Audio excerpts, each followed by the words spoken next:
एवं हृदय धारवार। आप देख रहे हैं बिच्छू.com का खास कार्यक्रम संवाद। संवाद में आज हमारे साथ हैं मयंक द्विवेदी। मयंक द्विवेदी एक युवा हैं, इन्होंने एक मुहिम छेड़ रखी है जिसमें जातिवाद भारत छोड़ो। जातिवाद हमारे भारत देश में प्राचीन समय से चला आ रहा है, लेकिन इस जातिवाद की वजह से कई सारे लोग हैं जो सवर्ण क्लास से आते हैं, ओबीसी क्लास से आते हैं, उन्हें जातिवाद का दंश झेलना पड़ता है, अच्छा मुकाम नहीं मिलता, उनकी योग्यता का कहीं न कहीं दोहन होता है, शोषण होता है। इन तमाम बातों को लेकर मयंक ने एक मुहिम छेड़ी हुई है। जो नंगे पांव चलते हैं, लगातार लोगों से संपर्क करते हैं, निवेदन करते हैं, विनती करते हैं कि जातिवाद की मुहिम में वे उनका साथ दें, सहयोग करें, ताकि जातिवाद मुक्त भारत की संकल्पना जो है साकार हो सके। मयंक जी, बहुत स्वागत है आपका। जी धन्यवाद। मयंक जी, आपने शुरुआत की है, आप जानते हैं जातिवाद भारत में शुरुआत से रहा है, एक राजनीतिक मुद्दा रहा है, बगैर इसके राजनीति संभव नहीं है। ऐसे में ये मुहिम कितनी सार्थक साबित होगी आपकी? देखिए, मुहिम मैंने इसलिए चलाई क्योंकि मैं जानता हूं कि इसका एक जो पॉलिटिकल जो है बहुत ही स्ट्रांग है। लोग लंबे समय से जातिवाद के नाम पर वोट लेते आ रहे हैं और ना जाने आने वाले कब तक लेंगे, लेकिन हम में से किसी ना किसी को उठकर इस जातिवाद को खत्म करने के लिए आवाज उठानी ही होगी। क्योंकि इसकी वजह से कि हम लोगों के बीच में क्या हुआ है, नफरत इतनी ज्यादा बढ़ गई है, इतनी ज्यादा बढ़ गई है कि कोई भी एक घटना, चाहे अभी हम वर्तमान समय में ले लें, चाहे वो बलात्कार से संबंधित घटना हो या कोई भी घटना हो, एक बस चिंगारी फेंकने की देर है, किसी ने एक आग लगाई नहीं कि बस ज्वालामुखी फट पड़ेगा। इसीलिए मैंने ये मुहिम शुरू की है, जातिवाद भारत छोड़ो। मेरा इसका उद्देश्य है, मानव बन मानव को जोड़ो, जातिवाद भारत छोड़ो। मतलब जैसे कि आप जो सरनेम लगाते हैं, उस सरनेम को आप अगर हटाना चाहें तो आप उसको हटा दीजिए, उसकी जगह आप मानव लिख सकते हैं, या अगर आप चाहें तो भारतीय भी लगा सकते हैं, या नहीं तो आप अपना जो काम करते हैं, अपनी जो जाति का मतलब हमारे यहाँ होता था जॉब, बिजनेस, कि आप जो भी काम करते हैं उस काम को अपने नाम के पीछे पदनाम लगा लीजिए। पदनाम अंग्रेजी में ही उसे सरनेम कहा जाता है, कि जैसे आप का जो भी नाम है आप उस नाम के पीछे पत्रकार लगा लीजिए। मैं मेरे नाम के पीछे मयंक समाज सेवी लगा सकता हूँ। ये हमारे यहाँ की जाति कल्पना थी, जो आप कह रहे हैं कि जो बहुत सालों से चली आ रही है, वो व्यवस्था ये थी। लेकिन समय के साथ साथ हमारा देश कई लोगों का गुलाम रहा। गुलाम रहने के साथ साथ हमारे देश पे आक्रमण भी हो रहे हैं, हम लगातार युद्ध भी कर रहे हैं, और सन 1857 के आसपास से हमारी जो गुरुकुल परंपरा है वह कानून बनाकर नष्ट कर दी गई। आज हमारे देश के किसी भी गुरुकुल में या किसी भी विद्यालय में कोई भी वेद पुराण गीता या शास्त्र नहीं पढ़ाए जाते। इस बात को आप सभी जानते हैं। इसकी वजह से क्या हुआ कि लोग अज्ञानता के अंधेरे में चले गए। एक वर्ण व्यवस्था हमारे यहाँ रही है। वर्ण व्यवस्था के तहत जो आपने कहा कि लोग जो जाति में काम करते थे, जो मूल जातिगत काम धंधे वो करते थे, तो काम धंधों को जोड़ने के लिए जातिवाद का उपयोग किया गया था। वे जातिवाद आज आरक्षण के रूप में सामने आई है। तो आरक्षण की जो चीजें सामने आ रही है, तो आरक्षण कैसे बचा जाएगा? वही तो मैं आपसे कह रहा हूँ कि वर्ण व्यवस्था और जातिवाद ये दोनों अलग अलग चीजें हैं। जैसे मैं आपको कुछ समझाने की कोशिश करता हूँ, उसको सुनिए। वर्ण व्यवस्था में इंसान को उसके कर्मों के आधार पर 4 भागों में बांटा गया है, ब्राह्मण, क्षत्रिय, वैश्य और शूद्र। तो जो ब्राह्मण जो शब्द सुनते हैं उसका मतलब पंडित या पुजारी नहीं होता। ब्राह्मण एक संस्कृत भाषा का शब्द है और उसको आज की अंग्रेजी में ही ब्यूरोक्रेट्स कहा जाता है। और जो शूद्र होता है उसका मतलब दलित या हरिजन नहीं होता, शूद्र का मतलब होता है सामान्य। इसलिए जो समाज का पथ प्रदर्शन करते हैं, जो समाज का चेहरा होते हैं, जो समाज में नीति नियम बनाते हैं, और जिन्हें समाज में देवता की पदवी मिली रहती है, हम कलेक्टर को देवता कहते हैं, हम न्यायाधीश को देवता कहते हैं, हम डॉक्टर को देवता कहते हैं, हम अभिनेता को देवता कहते हैं। और उसी के अनुसार हमारे पास वैद्यक शास्त्र है, हमारे पास आयुर्वेद है, हमारे पास न्याय शास्त्र है, हमारे पास नाट्य शास्त्र है, हमारे पास संगीत शास्त्र है, हमारे पास आयुर्वेद है। तो अगर हम इनको बांटना शुरू करेंगे तो इस आधार पर यह वर्णन था कि जो समाज में ऊंचे लेवल पर जाए, जो समाज का प्रतिनिधित्व करे, वह व्यक्ति ब्राह्मण कहलाए। इसमें कहीं पर भी ऐसा नहीं है कि कोई नीचे वाला व्यक्ति ऊपर नहीं आ सकता। इसका मतलब ही है वर्ण व्यवस्था। वर्ण का मतलब होता है वर्ण, वर्ण मतलब होता है चुनना। जैसे स्वयंवर, स्वयं चुनो। आप कभी भी किसी भी उम्र में किसी भी समय अपने काम को निर्धारित कर सकते हैं। एक उदाहरण के तौर पर, जैसे कि आपने सुना होगा कि कोई डाकू जो है वो ऋषि बन गए, या कोई जूता बनाने वाला जो है वो संत बन गए, या कोई कपड़े काटने वाला जो है वो संत बन गए। यहाँ किसी भी तरह की कोई भी रोक टोक नहीं है। बस अभी क्या हुआ है कि नेताओं ने अपने वोट बैंक के लिए इस चीज को एक हथियार के रूप में इस्तेमाल कर दिया है और लोगों को आपस में लड़ा रहे हैं। उस लड़ाने से कुछ होना नहीं है। मेरा सिर्फ एक ही उद्देश्य है, मेरी इस मुहिम का एकमात्र उद्देश्य है कि प्रेम करिए, प्रेम को बढ़ावा दीजिए। क्योंकि जितना आप प्रेम को बढ़ाएंगे उतनी ही ये नफरत और घृणा जो पूरे समाज में फैल गई है, ये अपने आप खत्म हो जाएगी। क्योंकि घृणा से तो घृणा बढ़ेगी। जब ये नफरत बढ़ती चली गई तो हिंदुस्तान का बंटवारा हो गया, भारत और पाकिस्तान बन गए। तो हो सकता है कि जब ये प्रेम बढ़े तो भारत और पाकिस्तान वापस एक साथ भी आ सकते हैं। ये कोई असंभव चीज नहीं है, क्योंकि संसार में कुछ भी असंभव नहीं होता। यही मेरा इस मुहिम को शुरू करने के पीछे का उद्देश्य था। मयंक जी, बाबा साहब अम्बेडकर जी ने ये व्यवस्था शुरू की थी, संविधान के अंदर संशोधन किया था। जी। संविधान की जब घटना हुई थी तब ये बातें सामने आई थी जी। कि संविधान में जो लोग पिछड़े हुए हैं, जो पिछले वर्ग से आते हैं, अनुसूचित जाति के हैं, अनुसूचित जनजाति के हैं, आदिवासी हैं, वे लोग विकास के मुख्य धारा से जुड़ सकें, विकास में उनका भी योगदान हो, उनका भी सामाजिक स्तर ऊंचा उठ सके, इन तमाम बातों को लेकर के इसकी कल्पना की गई थी। जी। लेकिन आज वो है लोग जो इलाइट क्लास में हो चुके हैं, जो बड़े लोग हैं, आईएएस हैं, आईएएस अफसर हैं, आईपीएस हैं, या नेता हैं, या मंत्री विधायक जो सांसद रहे हैं, उन लोगों को भी आज आरक्षण की आवश्यकता पड़ती है। वे आरक्षण को हथियार के रूप में उपयोग करते हैं और आरक्षण के नाम पर ही वे राजनीति करते हैं। बिल्कुल। तो ये कैसे दूर होगा? देखिए, सबसे पहली बात तो हमको अभी हमारे देश में परिभाषाएं निश्चित करना बहुत जरूरी है। जैसे अभी आपने कही विकास की बात, तो पहले आपको तय करना पड़ेगा कि ये विकास आखिर है क्या। आप अपने आसपास देख लीजिए, चाहे आप अपने भोपाल में देख लीजिए, चाहे आप वॉशिंगटन में देख लीजिए, ये जो विकास है ये विनाश कर रहा है, जिसका परिणाम आज आपके सामने कोरोना के रूप में पहले से ही है, उपस्थित है आपके सामने।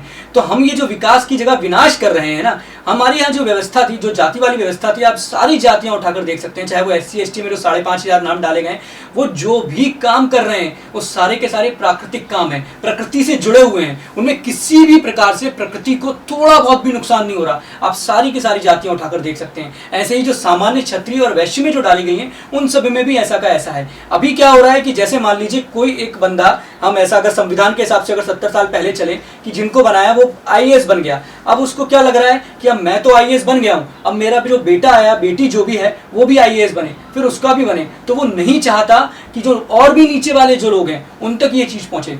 तो वास्तविकता यह है कि जो आरक्षण भी अगर दिया गया था तो वो नीचे वाले लोगों तक नहीं पहुंच रहा है, वो सिर्फ ऊपर ऊपर तक ही रह रहा है। नीचे वाले लोगों को तो पता भी नहीं चलता कि कौन सी योजनाएं बन जाती हैं, कौन सी स्कॉलरशिप बन जाती है। और अगर हम बहुत ध्यान से देखेंगे तो जितने भी लोग स्कॉलरशिप पे बाहर जाते हैं वो कोई गरीब तबके के लोग नहीं रहते, वो सारे के सारे ऊंचे तबके लोगों के लिए रहते हैं। तो हमको ये बात उन लोगों को समझानी पड़ेगी कि उनका उपयोग किया जा रहा है अपने राजनीतिक स्वार्थ के लिए या अपने निजी स्वार्थ की पूर्ति के लिए। और लोगों को ये बात समझ में आती है, लोगों के मन में ये उत्सुकता रहती है, क्योंकि हम एक बात आपको ये माननी ही पड़ेगी कि हमारा मनोविज्ञान जो है, जब तक हम अपने आप को पिछड़ा कहते रहेंगे तो हम पिछड़े पे पिछड़े होते जाएंगे, और जब तक हम अपने आप को ऐसा सोचेंगे कि हमें आगे जाना है तो ही हम आगे जाएंगे। इसीलिए हमारे देश 70 साल में आगे बढ़ने की जगह पीछे जाता जा रहा है, क्योंकि यहाँ होड़ लगी हुई है ना। यहाँ जो कंपटीशन होना चाहिए था, जो ऊपर की तरफ बढ़ना चाहिए था, कि मैं सोचूंगा कि मैं आगे जाऊं, मैं आगे जाऊं, मैं आगे जाऊं, इसकी जगह मैं उल्टा कर रहा हूं कि मैं पीछे जाऊं, मैं पीछे जाऊं, मैं पीछे जाऊं। ऐसा मैं इसलिए कर रहा हूं ताकि मुझे आरक्षण मिले, मुझे लाभ मिले, मुझे सुविधाएं मिले, और उसकी वजह से जो मेरा मानसिक विकास होना चाहिए था वो रुक गया।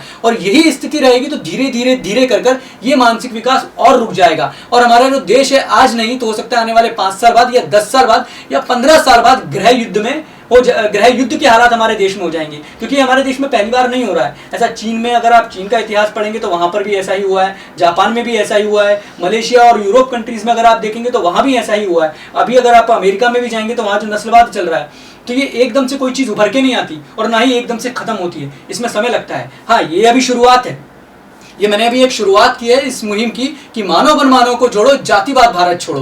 हो सकता है इसमें 1 साल भी लगे, हो सकता है इसमें 5 साल भी लगे, और हो सकता है इसमें 10 साल भी लगे, और हो सकता है ये 10 दिन के भीतर में ये पूरा वीडियो अगर वायरल हो जाए तो पूरे संसार में पहुंच जाए। तो इसके बारे में हम कुछ कह नहीं सकते, लेकिन हमें खत्म तो करना ही पड़ेगा। मैम, ये आपको नहीं लगता है कि जो आपने मुहिम छेड़ी है ये मध्य प्रदेश या प्रदेश के अंदर पिछड़ी जाति के लोग हैं, उनका विरोध है, उनके जो अधिकार मिल रहे हैं अभी आरक्षण के नाम पर, उनका अधिकार ढाका है डलेगा इससे, या उनके अधिकार मारे जाएंगे, तो उनको विश्वास कैसे लेंगे आप? तो बिल्कुल उनके कहीं से भी किसी भी प्रकार के उनके अधिकार नहीं मारा जाएगा, और ना ही उनके साथ ये डाका है। वो जो काम करते आ रहे थे, जो भी पीढ़ी दर पीढ़ी काम कर रहे हैं, आप उनको देखिए, जो पिछड़े समाज में आ रहे हैं या जिनको SC ST में डाला गया है, उनके पास एक काम जुड़ा हुआ है और वो कभी भी किसी भी काम से ऊपर जा सकते हैं। जैसे कि एक सबसे बड़ा अभी हमारे वर्तमान में एक मुद्दा चल रहा है, उसी से लेकर मैं चलूंगा कि आज का युवा अपनी मर्जी से प्रेम करना चाहता है, उसको वो नहीं चाहता कि उसके घर वाले उसको रोके टोके। बस यही व्यवस्था हमारी थी कि आप जिस जाति में हैं उसी जाति के बंदे से आप प्रेम विवाह करो, स्वयंवर विवाह करो। ये मैं नहीं कहता हूँ, ये जो आस्तिक हैं अगर वो वेदों पे भरोसा करते हैं तो ये वेदों में दिया हुआ है कि हमें हमेशा हमारे सजातीय सब गुण धर्म वाले व्यक्ति से शादी करना चाहिए। अगर कोई पत्रकार है तो वो पत्रकार से शादी करे, अगर कोई वकील है तो वो वकील से शादी करे। अब इसमें उपजातियां जो हमारे यहाँ आ गई वो ऐसी कि पत्रकार में केवल आप ही पत्रकार नहीं हो, ऐसे बहुत सारे पत्रकारों के वर्ग है। कोई अलग अलग पत्रकार होते हैं, मीडिया डिजिटल मीडिया अलग है तो नेट वाला कुछ अलग है, तो प्रिंट मीडिया अलग है, ऐसे ही वकीलों में भी बहुत अलग है। तो ये जो जिसके हों वो उसी से ही शादी करे। अगर हम आज वर्तमान में देखेंगे तो हमारे बच्चा जो होता है वो कॉलेज जाता है, कॉलेज में जाके इंजीनियरिंग में अपना एडमिशन लेता है और वहाँ जाकर वो किसी लड़का या लड़की से प्रेम करता है और फिर वो उसके बाद शादी करता है। तो हम इसको कह देते हैं कि यार ये तो आधुनिक है, उस लड़के ने जितनी पढ़ाई की वो उसी के हिसाब से शादी करेगा। तो बस यही व्यवस्था हमारे यहाँ पर थी कि जैसे मैं आपको एक बहुत बड़ा उदाहरण देता हूँ कि अगर आप जैसे लोग बोलते हैं कि हमारे इंटरकास्ट मैरिज नहीं होती या अंतरजातीय विवाह हमारे यहाँ नहीं होते, उसके मैं आपको एक सबसे बड़ा एग्जाम्पल देता हूँ। हमारे यहाँ आपने एक महाभारत की कहानी सुनी होगी, उसमें पांडव है 5 भाई, उसमें से एक भाई है भीम। अब ये जो भीम है, ये भीम हिडंबना नाम की एक राक्षसनी से शादी करते हैं। हिडंबना एक राक्षसनी है। और अभी अगर हम वर्तमान में राजनीति वालों को सुनेंगे तो उनका कहना है कि हमारे जो धर्म ग्रंथों में राक्षस हमने बताए हैं वो सब SC ST वर्ग से थे, जैसे वो महिषासुर को या रावण को, इनको सबको SC ST वर्ग में मानते हैं। तो अगर हम उस हिसाब से भी देखें तो जो हिडंबना है, अगर वो राक्षस है तो ये शादी जो है भीम से कर रही है। ऐसा लोगों का कहना है कि जैसे अभी अगर आप वर्तमान में राजनीति वाले लोगों के नाम देखेंगे तो वो अपने नाम के पीछे रावण लगा रहे हैं। ये मेरा मानना नहीं है, ये उनका मानना है। आप देख सकते हैं लोगों के नाम के पीछे लोग रावण लगाने में भी गर्व कर रहे हैं, ऐसा पहले नहीं होता था। तो यही हमारे यहाँ की व्यवस्था थी। इसको आपको समझना पड़ेगा कि एक जो भीम है वो हिडंबना से शादी कर सकता है, मतलब एक क्षत्रिय जो है वो एक शूद्र से शादी करता है। और ये जो क्षत्रिय और शूद्र है, इनका जो एक बच्चा होता है घटोत्कच, वो भी पराक्रमी है। क्यों ऐसा क्यों है? क्योंकि ये दोनों एक ही समान गुण धर्म वाले हैं। जैसा ताकतवर भीम है वैसी ही ताकतवर हिडंबना है। तो इनका बच्चा जो घटोत्कच हो रहा है वो भी बहुत ताकतवर है। बस यही हमारा जो पूरा मिसिंग हो रही है, हमसे यही हो रही है। अभी हम क्या कर रहे हैं, कोई इंजीनियर का बच्चा है वो डॉक्टर से शादी कर ले रहा है। अब ये दोनों जब शादी कर लेते हैं तो शादी जब तक प्यार हुआ, जिसको आप प्यार समझ रहे हैं, आजकल लोग काम वासना को प्रेम समझते हैं, जो कि पूरे तरीके से गलत है। तो जो आप प्यार कर रहे हैं वो आपका 2-4 साल तो चलता है, लेकिन फिर आप एक दूसरे के काम को नहीं समझ पाते। अब डॉक्टर का काम तो रहता है कि वो 24 घंटे इमरजेंसी में रहता है, लेकिन इंजीनियरिंग का वैसा काम नहीं रहता। तो उनके बीच में तलाक हो जाती है। जो आज तलाक की दर हमारे देश में भी बढ़ गई है, दुनिया में तो ऑलरेडी पहले से बढ़ी हुई है, लेकिन आज हमारे देश में भी बढ़ गई है। और इन सब लोगों का जब आप समस्याओं पे जाएंगे तो इनका एक ही छुटकारा है कि आपको जातिवाद खत्म करना होगा। और जो मूल स्वरूप था उसका, जाति का मतलब जॉब, जॉब मतलब बिजनेस। हम सबसे पहले 2 ही चीज किसी से पूछते हैं कि आपका नाम क्या है और आपका बिजनेस क्या है, और फिर उसके बाद हम उससे आगे की बात करते हैं। तो मेरा उद्देश्य आपको पता होगा कि प्राचीन समय में, पहले के समय में राजा राम मोहन राय जी थे, जी बिल्कुल, दयानंद सरस्वती जी थे, स्वामी विवेकानंद थे। इन्होंने भी इस मुहिम को छेड़ा था। उन्होंने कहा समानता की बात की थी। उन्होंने भी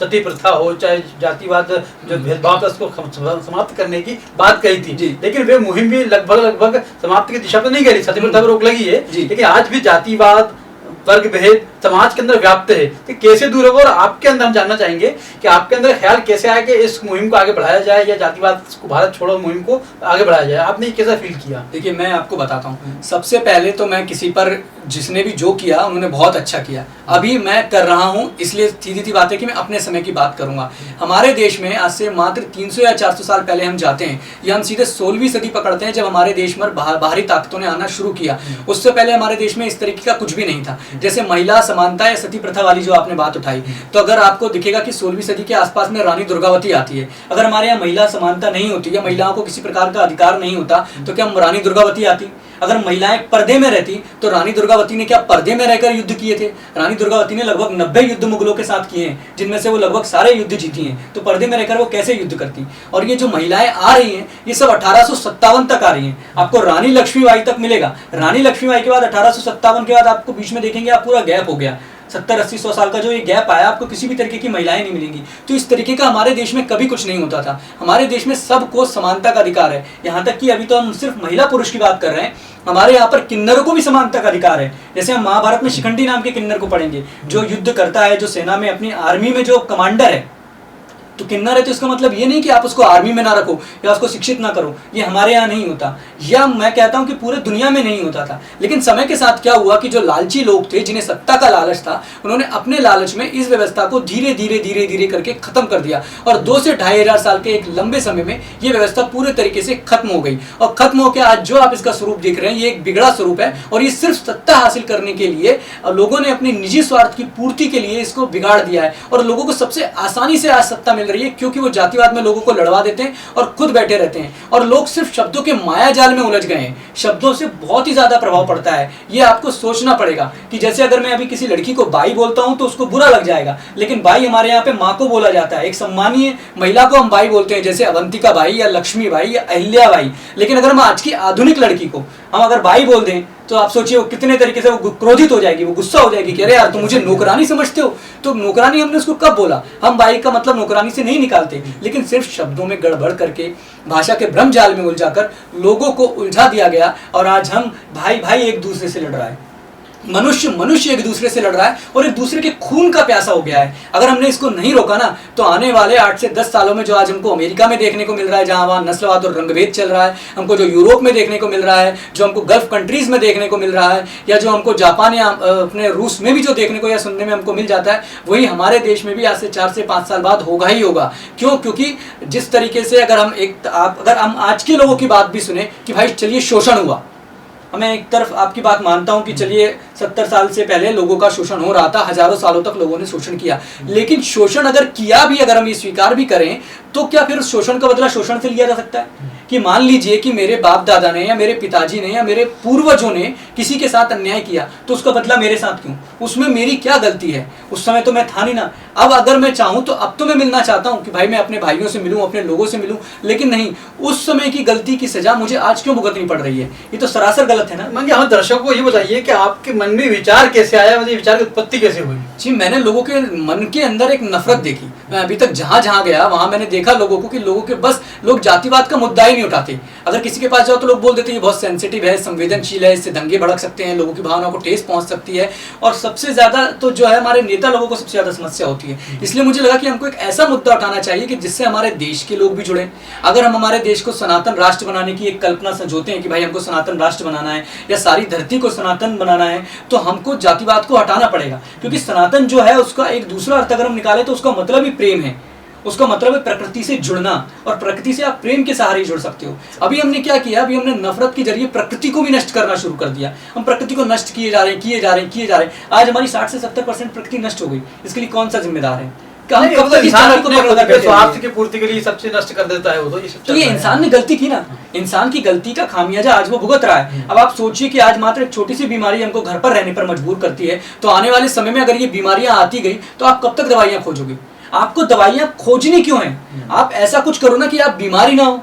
आपको अस्पताल या एम्स अपने जिले में खुलवाने क्यों है? आप ये एक ऐसी व्यवस्था करो कि आप एक स्वस्थ जीवन जियो, स्वस्थ जीवन शैली को जियो, जैसे हमारे पूर्वज जीते थे, 100-100 साल जी लेते थे। तब कोई अस्पताल नहीं था, किसी तरीके की बीमारियां नहीं थी। ये सारी क्या होती है कि जैसे एक पहेली है, आपने बहुत सुनी होगी, इसका जवाब कोई नहीं दे पाता, कि पहले मुर्गी आई या अंडा आया। तो हमें पता ही नहीं कि पहले मुर्गी आई है कि अंडा आया। तो अब आप इस सवाल को सोचिए कि पहले दवाई आई या बीमारी आई? है क्या? पहले क्या आया? क्योंकि हम देख रहे हैं कि अगर कोई दवाई आ रही है तो फिर उसका टीका आ रहा है, और फिर उसका टीका जबरन लगवाया जा रहा है। ऐसा नहीं कि टीका, कोरोना का टीका जो आने वाला है वो भी पहले आने वाला है। इससे पहले भी हमारे देश में कई ऐसे राजा महाराजा हुए हैं जिन्होंने अपने अपने समय में इन टीकों का, इन दवाइयों का विरोध किया है, क्योंकि वो बहुत अच्छे से जानते थे कि इन दवाइयों को कहीं ना कहीं कोई ना कोई दुष्प्रभाव होगा ही। तो ये सारी चीज़ों को जब हम जोड़ना शुरू करते हैं, इन सारे विषयों को जोड़ना उठाना हम कोशिश करते हैं, तो हमको एक बात समझ में आती है कि हमको सबसे पहले जातिवाद को खत्म करना पड़ेगा, जातिगत अहंकार को खत्म करना पड़ेगा। लोगों के मन के अंदर ये जो गलत फहमी आ गई है, गलत भावना पैदा हो गई है, और जो अपने आप को लेकर ही लोग एक हीन भावना से, या अपनी हिंदी भाषा को लेकर जो लोग हीन भावना से ग्रस्त हो गए हैं, हमको उनके अंदर से इस भावना को निकालना पड़ेगा। तभी हम इस देश का, इस समाज का, इस दुनिया का एक अच्छा और संपूर्ण विकास कर पाएंगे और इस प्रकृति को बचा पाएंगे। नहीं तो ये प्रकृति और समाज इसी तरीके से नष्ट हो जाएगा। बस यही मेरा उद्देश्य है। मैं जो सपाक्स पार्टी भी है कि पार्टी आप जी, बिल्कुल। राजनीतिक दल है, उन्होंने भी ये मांग को लगातार उठाया है, बातचीत कही है कि जातिवाद जो खत्म होना चाहिए, आर्थिक आधार पर आरक्षण होना चाहिए। जी। तो आपके पक्ष में क्या इसके आर्थिक आधार पर? आर्थिक आधार पे मैं तो ये कह रहा हूँ कि जो आर्थिक आधार पे आरक्षण दे रहे हो या आर्थिक आधार पे आरक्षण नहीं दे रहे, इससे अच्छा आप शिक्षा ही निःशुल्क कर दो ना। आप सभी के लिए शिक्षा निःशुल्क कर दो। आप उसके लिए पैसा लेते ही क्यों हो? क्योंकि जब अगर आप पैसा लेंगे तो आज के समय में हम देखेंगे कि हमारे जो स्कूल वाले हैं, चाहे उनको सुप्रीम कोर्ट फटकार लगा दे, चाहे हाई कोर्ट फटकार लगा दे, वो 3 महीने की फीस लेंगे या 6 महीने की फीस लेंगे ही लेंगे। तो हम शिक्षा निःशुल्क करने के बावजूद भी कई सारी समस्याएं ऐसी है, कई सारे मुद्दे ऐसे हैं, लोगों को रोजगार नहीं है, रोजगार की तलाश में आज भी देखते हैं छोटे छोटे बच्चे अखबार बांटते दिख जाएंगे, भीख मांगते दिखेंगे। तो इन बच्चों का भरण पोषण कैसे हो, शिक्षा कैसे हो? जिस आदमी के पास 2 वक्त का खाना ना हो तो शिक्षा अगर क्या करेगा? ये समस्या हमारा दिख रहा है। नहीं, इसमें कैसे मुक्ति मिलेगी? हमारे यहाँ पे जो गुरुकुल होते होते थे, जो आप आज कह रहे हैं कि जो बच्चे भीख मांग रहे हैं, सड़कों पे घूम रहे हैं, छोटे छोटे 5-5, 6 साल के बच्चे, तो हमारे यहाँ क्या होता था कि जो हमारे ऋषि गुरुकुल बनाते थे, तो उन गुरुकुल में एक आवास व्यवस्था भी रहती थी। उस आवास व्यवस्था में जो बच्चे जो अनाथ हो जाते थे या जिनका कोई नहीं रहता था, उन बच्चों को वहाँ पर रखा जाता था और वो वहाँ पर पूरा अपना अध्ययन करते थे, और अपने अध्ययन के हिसाब से एक निश्चित तय समय आने के बाद जो भी उनके अंदर हुनर रहता था, जो भी उनके अंदर क्षमता रहती थी, वो उस क्षमता के हिसाब से काम ढूंढते थे और अपना जीवन यापन करते थे। हमारी क्या, इस दुनिया की कोई भी सरकार कभी सारे लोगों को रोजगार नहीं दे सकती। इसलिए नहीं दे सकती क्योंकि वो किसको क्या रोजगार देगी। और सबसे पहला बड़ा सवाल यह है कि रोजगार जो है, यानी कि नौकरी जो है, इस नौकरी से मतलब होता है नौकर का। आप नौकर बनना चाह रहे हो, आप राजा बनो ना, आप स्वयं के मालिक बनो, आप क्यों किसी का गुलाम बनना चाह रहे हो? तो ये गुलामी मानसिकता हमारे युवाओं में क्षेत्र में पहल शुरू की, उन्होंने कहा कि आत्मनिर्भर मध्य प्रदेश बने, आत्मनिर्भर भारत बने। बिल्कुल बिल्कुल, वो भी चाहते हैं कि हम लोग आत्मनिर्भर बने। हाँ, आत्मनिर्भर विश्व बने। सिर्फ भारत या भोपाल या हमारा सिर्फ समाज ही नहीं, पूरा विश्व बने, क्योंकि पूरे विश्व में इस समय सबसे ज्यादा युवा हैं, और युवा जो है वो रोजगार चाहते हैं। और कोई भी आदमी, जैसे अभी अगर दो देशों के बीच में जो युद्ध चल रहा है, तो अभी अगर आप वर्तमान में खबरें पता करेंगे तो वहां जो रहने वाले लोग हैं वो शांति की अपील कर रहे हैं कि अब युद्ध बंद कर दीजिए, हमें यहाँ पे खाना पीना है, हमें यहाँ पे रहना है, क्योंकि युद्ध कोई नहीं चाहता, युद्ध से किसी का भला नहीं होता ना, हमें शांति चाहिए। आप भी शांति चाहते हैं, मैं भी शांति चाहता हूँ, हाँ, लेकिन शांति कौन नहीं चाहता? जिनकी राजनीति इससे चल रही है। वो चाहते हैं कि ये लोग आपस में लड़ेंगे तो उनका काम चलता रहेगा। मैं कभी चाहते हैं आपसे कि आप ये बताएं कि इस मुहिम में आप किस तरीके से काम करते हैं, कैसे लोगों को जोड़ते हैं, कैसे आपका मैसेज देते हैं?